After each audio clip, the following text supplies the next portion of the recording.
नमस्कार मंडळी, अर्चनाज किचनमध्ये तुमचं सगळ्यांचं खूप खूप खूप मनापासून स्वागत। आज आपण अगदी मस्त शाही कुल्फी बनवतोय। तर कुल्फी बनवणं ही खरं तर खूप मोठी प्रोसेस असते, म्हणजे दूध बराच वेळ आपल्याला आटवत राहावं लागतं। पण इथे ही कुल्फी आहे ती अर्धा ते पाऊण तासामध्ये बनवून तयार होते। अतिशय झटपट आहे ही कुल्फी आणि तितकीच क्रीमी आणि अगदी मस्त मलाईदार लागते। आता इथं कुल्फी बनवण्यासाठी मी ड्रायफ्रूट्स घेतलेले आहेत। तर इथं मी चिक्की घेतलेली आहे। ही आहे काजूची चिक्की। ही फक्त काजूची चिक्की आहे, म्हणजे साखर कॅरमल करून त्यात काजू टाकून काजूची चिक्की बनवलेली आहे। तर 5 वडी घेतलेले आहेत मी, 2 चमचे भोपळ्याच्या बिया घेतल्यात, 10 बदाम घेतलेले आहेत आणि 2 चमचे मगज बी घेतलेली आहे। आता जर यापैकी तुमच्याकडे कुठलं ड्रायफ्रूट नसेल तर तुम्ही नाही वापरलं तरी पण चालेल। आता हे आपण काय करणार आहोत, भिजत घालणार आहोत।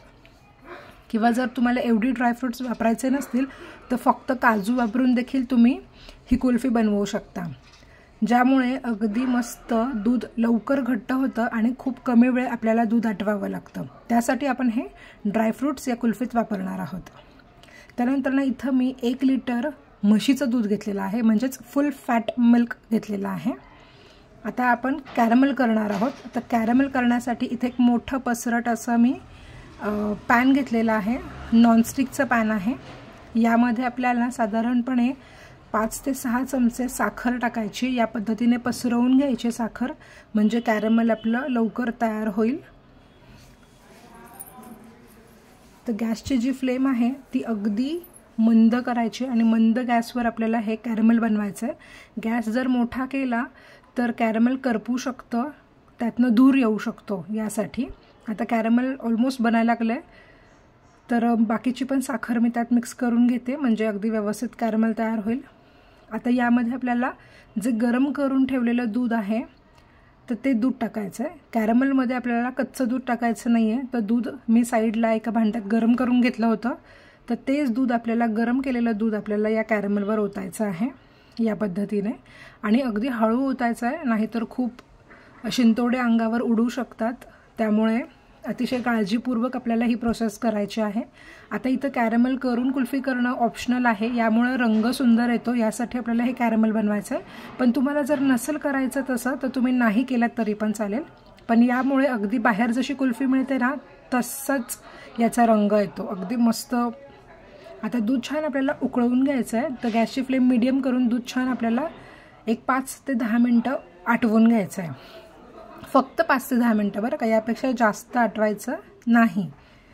आता ती ड्रायफ्रूट्स जे आहेत ते मी भिजत ठेवले होते, तर त्याला मी साधारणपणे अर्धा ते 1 तास, जर तुमच्याकडे वेळ असेल तर 2-3 तास तुम्ही भिजत ठेवू शकता। आणि जर अगदीच तुम्हाला खूप घाई असेल तर काय करायचं, गरम उकळतं पाणी घ्यायचं आहे आणि या ड्रायफ्रूट्सच्या मिक्सरमध्ये ओतायचं आहे।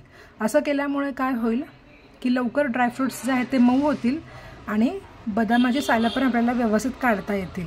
तर इथं बदामाची सालं आपल्याला काढून घ्यायची आहेत आणि आता हे आपण प्युरी करून घेणार आहोत, याची म्हणजे पेस्ट बनवून घेणार आहोत। तर एक छोटं मिक्सरचं जार घेतलं, यामध्ये सगळे ड्रायफ्रूट्स जे आहेत ते काढून घ्यायचे आहेत। आता यामध्ये दूध टाकायचं आहे। तर जे दूध घेतलं होतं 1 लिटर, तर त्याच्या व्यतिरिक्त मी अजून थोडंसं दूध घेतलं होतं, घरातलंच दूध होतं, जे गरम करून थंड केलेलं होतं। ते दूध साधारण 1 वाटी भरून दूध मी यामध्ये टाकलेलं आहे आणि हे छान असं याची या पद्धतीने बारीक पेस्ट, फाईन पेस्ट बनवून घ्यायची आहे।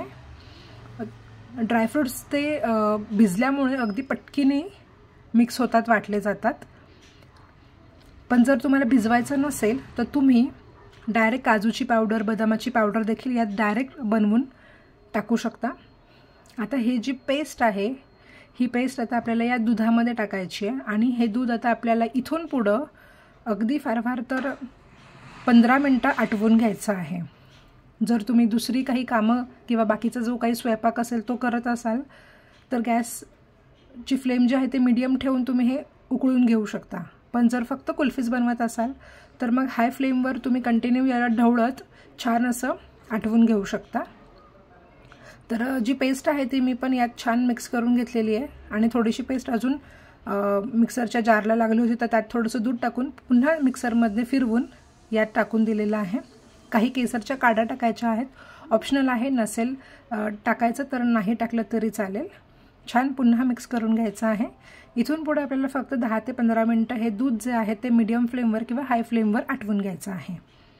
जास्त यामध्ये आपल्याला दूध आटवण्याची आवश्यकता लागत नाही, कारण यामध्ये आपण बरेच ड्रायफ्रूट्स टाकतो, त्यामुळे ड्रायफ्रूट्समुळे अतिशय घट्टपणा येतो आणि जी आपली कुल्फी होते ती अतिशय मलाईदार आणि क्रीमी अशी ही कुल्फी होते, खूप मस्त लागते। साईडची मलाई आपल्याला या पद्धतीने खरवडून यातच दुधात मिक्स करायची आहे। पाहू शकता दाणे पण तयार व्हायला सुरुवात झालेली आहे। अगदी मस्त,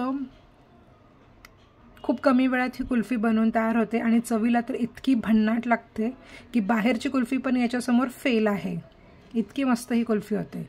आता आपल्याला पुन्हा याला छान असं कंटिन्युअसली ढवळत राहायचं आहे आणि मिक्स करत राहायचं आहे। आता यामध्ये गोडीसाठी साखर वापरते मी, तर साधारणपणे सुरुवातीला 5 ते 6 चमचे घेतली होती साखर कॅरमल करण्यासाठी।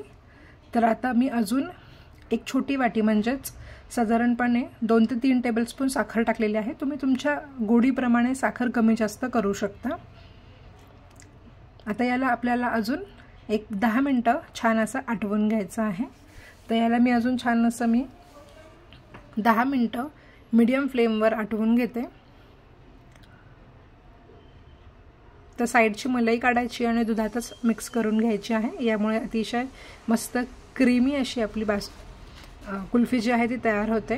तर इथं पाहू शकता 10 ते 15 मिनिटातच दूध छान घट्ट झालेलं आहे, मस्त मलाई पण खूप छान अशी झालेली। याचे मी तुम्हाला थिकनेस दाखवते, तर एवढंच आपल्याला आटवायचं आहे, यापेक्षा जास्त आटवायचं नाही आहे, कारण हे मिश्रण जे आहे ते थंड झाल्यानंतरनं घट्ट होतं, खूप घट्ट होतं, त्यामुळे आपल्याला यापेक्षा जास्त आटवायचं नाही आहे। तर मी गॅसवरनं उतरवून खाली ठेवणार आहे या मिश्रणाला आणि संपूर्णपणे थंड करायचं आहे रूम टेम्परेचरवरच, म्हणजे बाहेरच आपल्याला हे थंड करून घ्यायचं आहे। तर साधारणपणे 2 ते 3 तास मी याला छान थंड केलेलं आहे। तुम्ही बघू शकता की किती मस्त घट्ट झालेलं आहे।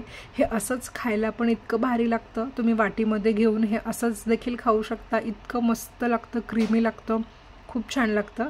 तर आपण याची कुल्फी बनवणार आहोत, तर त्यासाठी इथे मी कुल्फी मोल्डचा वापर करणार नाही आहे। तर इथं मी या पद्धतीने जे डिस्पोजेबल कप्स असतात किंवा आपण चहासाठीचे कागदाचे कप वापरतो, तर ते कप घेणार आहे मी इथे आणि या कपमध्ये आता आपल्याला कुल्फीचे मिश्रण टाकून घ्यायचं आहे। साधारण 2-2 चमचे टाकते, खूप जास्त टाकत नाही आहे मी, पण तुम्ही पूर्ण भरून देखील शकता, कारण हे कप जे आहेत ते मोठे आहेत साईजला खूप, त्यामुळे मी थोडंसंच भरते आहे यामध्ये। तर याच पद्धतीने सगळे कप्स जे आहेत ते मी भरून घेतलेले आहेत। तर एवढ्या अशा मोठ्या साईजचे 10 कप्स इथे भरून तयार झालेले आहेत, म्हणजे खूप मोठ्या प्रमाणात, जास्त प्रमाणात आईस्क्रीम कुल्फी ही तयार होते। आता याला वरून आहे ना या पद्धतीने सिल्वर फॉईल लावायचं आहे आणि जर तुमच्याकडे आईस्क्रीमची काडी असेल तर ती देखील तुम्ही मध्ये ठेवू शकता। आता माझ्याकडे नव्हती त्यामुळे मी त्याला फक्त सिल्वर फॉईल लावलं आहे आणि हे आपल्याला डीप फ्रीझरमध्ये साधारणपणे 10 ते 12 तास छान सेट करायचं आहे। आता प्रत्येकाला थोडा वेळ जो आहे कमी जास्त लागू शकतो, पण मिनिमम 10 ते 12 तास आपल्याला सेट करून घ्यायचं आहे। तर मी साधारणपणे एक 12 तास ठेवलं होतं। 12 तासानंतरनं आपण चेक करणार आहोत कुल्फी आपली कशी झालेली आहे। तर मस्त अशी कुल्फी तयार झालेली आहे, तर ही आपण काढून घेणार आहोत। तर एका छोट्या वाटीमध्ये मी थोडंसं पाणी घेतलेलं आहे, यामध्ये या पद्धतीने आपल्याला हा कप फक्त एक 4 ते 5 सेकंदांसाठी ठेवायचा, जास्त ठेवायचा नाही आहे। त्यानंतरनं लगेचच या पद्धतीने माझ्याकडे अशा मोठ्या टूथपिक्स होत्या, म्हणजे स्क्युरल होते, तर ते या पद्धतीने टाकून घ्यायचे चारी साईडला आणि मग ही कुल्फी आपण डिमोल्ड करणार आहोत, काढून घेणार आहोत। एकतर तुम्ही हा कप जो आहे तो कट करून देखील काढू शकता, म्हणजे कुल्फी जी आहे अगदी सहजपणे बाहेर निघते। तर मी कप डायरेक्टली या पद्धतीने कट करून आहे ना कुल्फी काढते आहे। तर तुम्ही बघू शकता किती दाणेदार आणि क्रीमी अशी ही जी कुल्फी आहे ती तयार झालेली आहे, खूप मस्त लागते। तर या उन्हाळ्यामध्ये ही कुल्फी जी आहे ती एकदा जरूर करून बघा आणि माझ्या व्हिडिओला जर सबस्क्राईब केलं नसेल ना, चॅनलला सबस्क्राईब केलं नसेल तर नक्की चॅनलला सबस्क्राईब करा, व्हिडिओला लाईक करा, कारण तुमचं एक लाईक माझ्यासाठी खूप मोटिवेशन ठरेल। सो प्लीज व्हिडिओला लाईक करत जा, कमेंट्स करत जा, तुमच्या कमेंट्सची मी वाट बघते। कुल्फी या पद्धतीने कट केलेली आहे, पाहू शकता खूप मस्त झालेली आहे ही कुल्फी।